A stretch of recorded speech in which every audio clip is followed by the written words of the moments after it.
I went to grad school at Texas A&M University and majored in wildlife and fisheries sciences. I always wanted to be a wildlife biologist.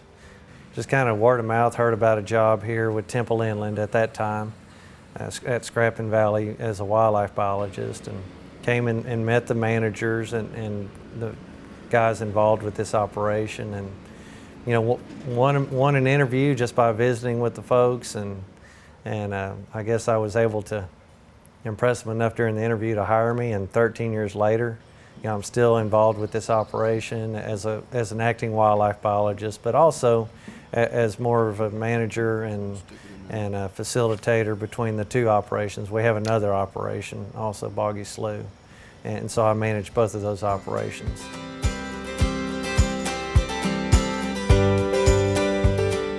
Well, really one of the most unique things about this property is the size of it.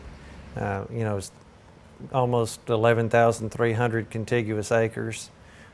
That's very unusual in East Texas, or really anywhere in this part of Texas, to have a ranch of that size. It's been in similar use for decades, probably since around 1950, that it's been an entertainment facility, a hunting operation, and that's really what kind of makes this property unique.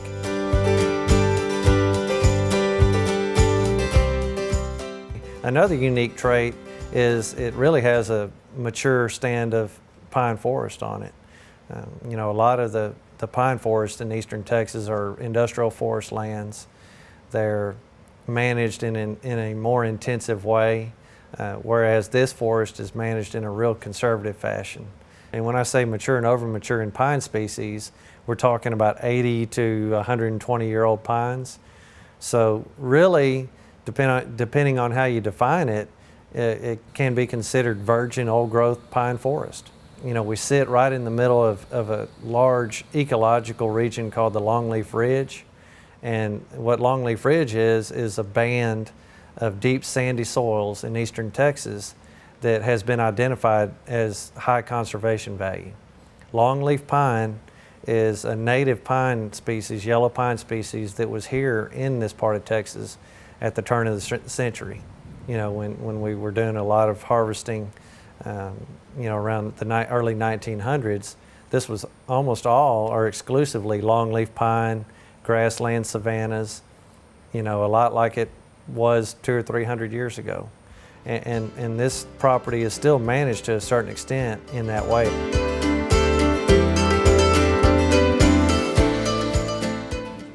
This property has a lot of different types of wildlife. It has a really healthy game population. We have all types of songbirds and small mammals, and it's a really neat region in a rare ecosystem, so it incorporates all those types of species. We have a lot of rare and endangered plants and animals as well.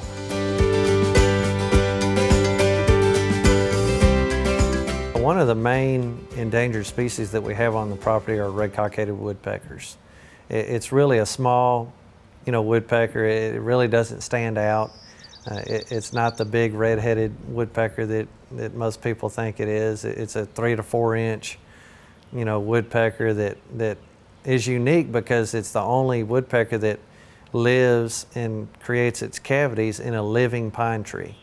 About 5,000 of those acres, which we refer to as the North Pasture, are kind of set aside for RCW, or red-cockaded woodpecker management. And when I say set aside, we actively manage that northern 5,000 acres. We harvest timber, we do some select cuts, some thinning, even some clear cuts, but we do it in a way to promote long-term habitat for the red-cockaded woodpecker.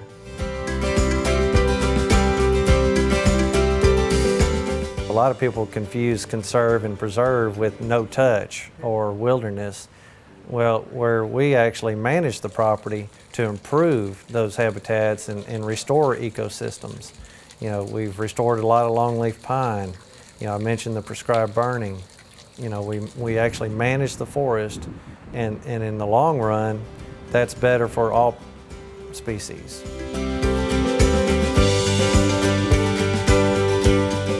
You know, the quality of the game animals here at Scrappin really are second to none, especially when you talk about managing native species, native populations of white-tailed deer.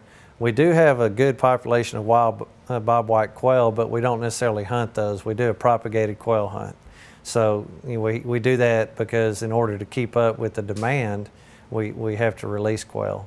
But you know, as far as the quality of the hunt, it's top notch. You know, we have established wildlife food plots, you know, deer stand and deer hunting areas, supplemental feeders for the wildlife.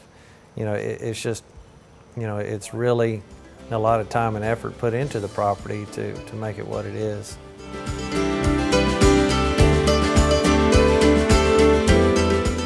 You know, we have a couple of nice sized lakes on the property, one in the southern pasture, one in the northern pasture, each about 6 surface acres. And they're very well managed fisheries. They're well stocked with largemouth bass and other, you know, species like copper-nosed bluegill, red ear sunfish as forage fish.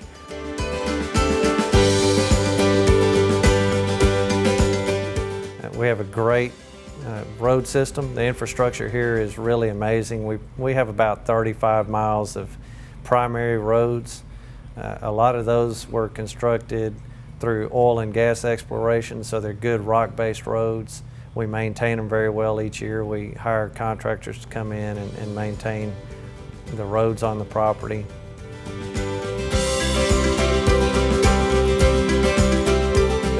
I mentioned earlier that we primarily focus on managing for native species, but you know, probably in the early 70s, around 1970, there was quite a few exotics brought into the property. You know, really today, there's only 2 different exotic species that exist on Scrappin. You know, we have elk and we have axis deer. You know, and they're small populations of both.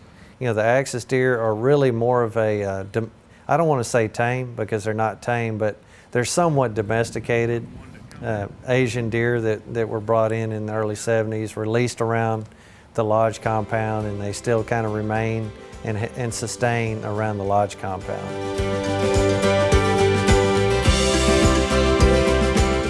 We have an approximate 4,000 foot long paved airstrip that we constructed back in the 70s. We used it regularly. You know, our customers could fly into the property, or can fly into the property. You know, it's a 4,000 foot paved airstrip, so it'll support a pretty decent sized aircraft.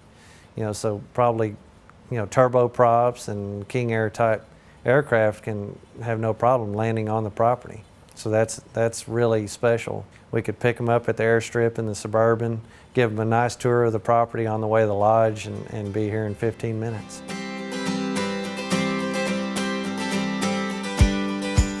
Lodge was really established as more of a hunting camp. You know, it was just kind of a getaway for the Good Old Boy Network to get away and hunt deer primarily. But over the years, it's been added on to, remodeled multiple times, expanded. You know, I think the main lodge is around 10,000 square feet. You know, we can sleep up to 38 people on the property between the main lodge and the outbuildings and cabins. You know, it overlooks Lodge Lake. We have a 5-station trap range located adjacent to the lodge. We also have a 50-shot sporting clay range that surrounds the scenic Lodge Lake, and it's a very challenging, professionally designed sporting clay course. Very challenging, nice course. And we also have, you know, just leisurely type activities. You know, the fire pit out back is a really popular hangout in the wintertime. When it's chilly outside, you can build a fire and sit around the campfire and tell stories. That's a really popular venue. And of course, we have Lodge Lake within walking distance with a fully equipped fishing shack, for the lack of a better term, that has all the equipment you'll need to go fishing. We have boats with electric trolling motors to fish on the property. We have a fully recently reconditioned tennis courts, regulation size double tennis courts. That's kind of a little neat activity we have here associated with the lodge compound. But we also have, indoor activities. Of course, the bar is always a popular place to hang out, but we have a fully equipped game room with a professional size pool table, shuffleboard table, handmade poker table, and television with satellite to catch all the football games and sporting events. We have a great conference center here, and we utilize it a lot internally for company business, conferences, and business meetings.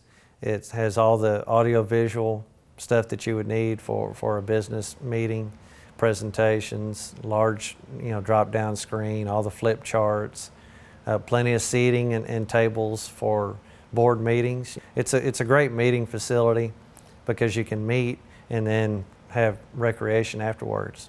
So it's really neat, kind of all in one package.